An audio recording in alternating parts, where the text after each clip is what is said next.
And the God said, "Let there be light," and there was light.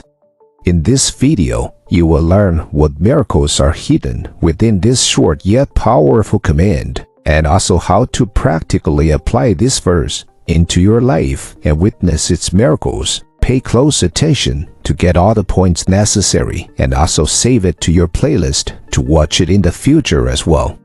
Is it possible for a person to make a declaration and witness it materialize? Absolutely. It is within one's capacity. Throughout history, humans have consistently decreed what unfolds in their world. This practice continues as long as an individual maintains an awareness of being human. Every single element that has emerged in the realm of humanity has done so due to human decree. You may dispute this, but despite your efforts, you cannot disprove it, as this act of decreeing is rooted in an immutable principle.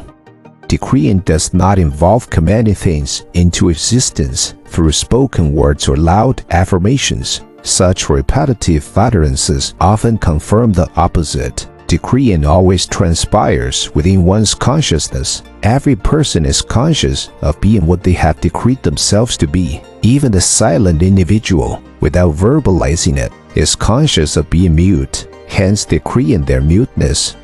When scrutinizing the scriptures from this perspective, you will realize that it stands as the most profound scientific text ever written. Instead of viewing the scriptures as a historical account of an ancient civilization or the biography of Jesus' extraordinary life, regard them as a grand psychological drama unfolding within the human consciousness. Embrace this perspective, and you will miraculously transform your world from the desolation of Egypt to the promised land of Canaan.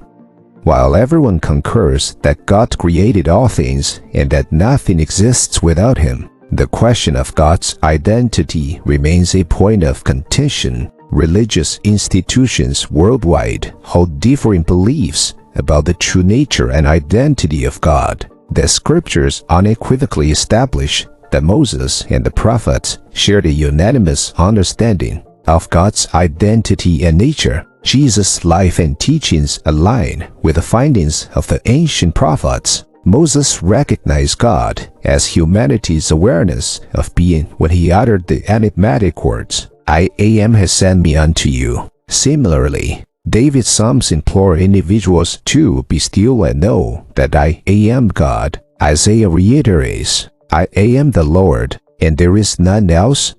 The New Testament echoes the concept of awareness of being as God numerous times. For instance, I am the shepherd, I am the door, I am the resurrection and the life, I am the way, I am the Alpha and Omega, I am the beginning and the end. The question posed is not, "Who am I, Jesus?" but rather, "Whom do you say that I am?" The doorway through which life's manifestations take shape is none other than consciousness. Consciousness serves as the power of resurrection, manifesting the state of being one is conscious of. Humanity remains in a perpetual cycle of self-imprisonment or self-liberation.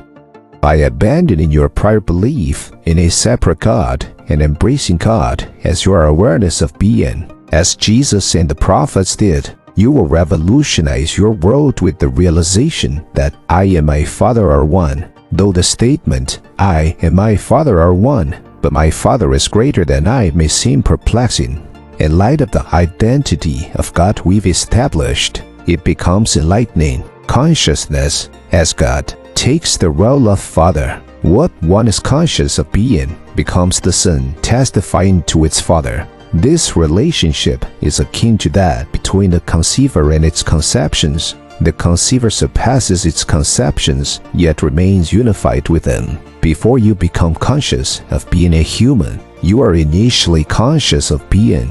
Subsequently, you become conscious of being a human, yet you persist as the conceiver, transcending your conception of human.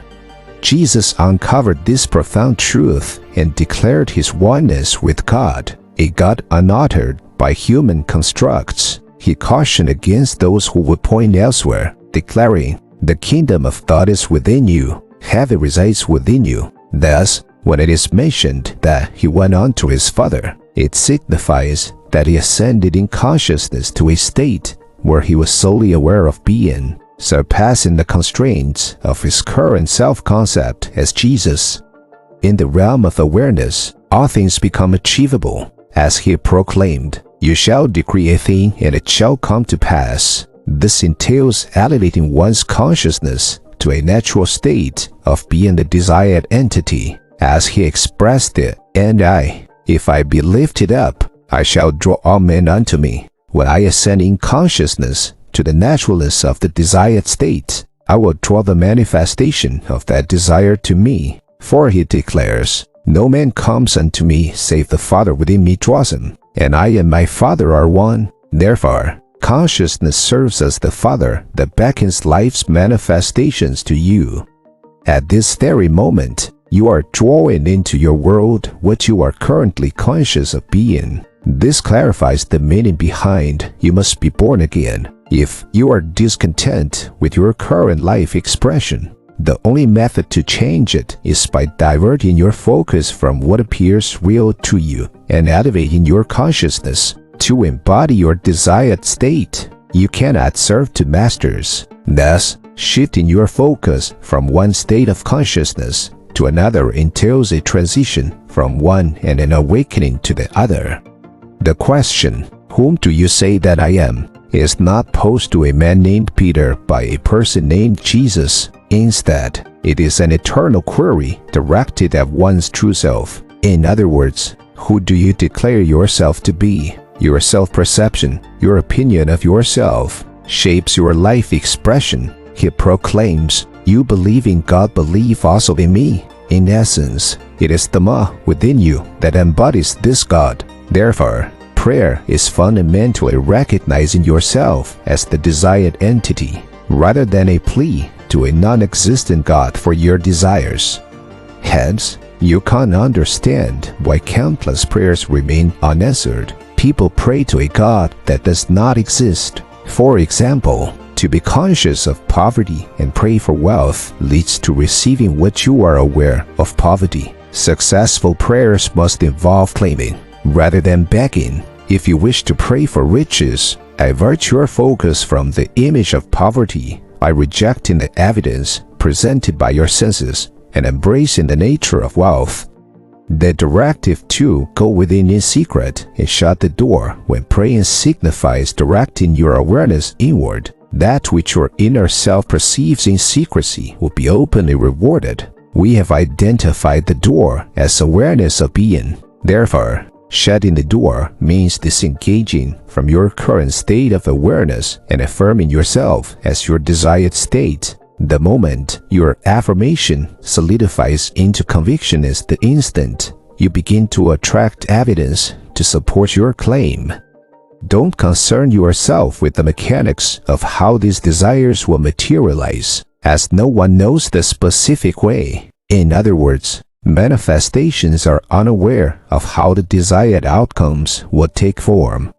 To support us, please make sure to subscribe the channel, Rumi Safi Mystic, and press the like button.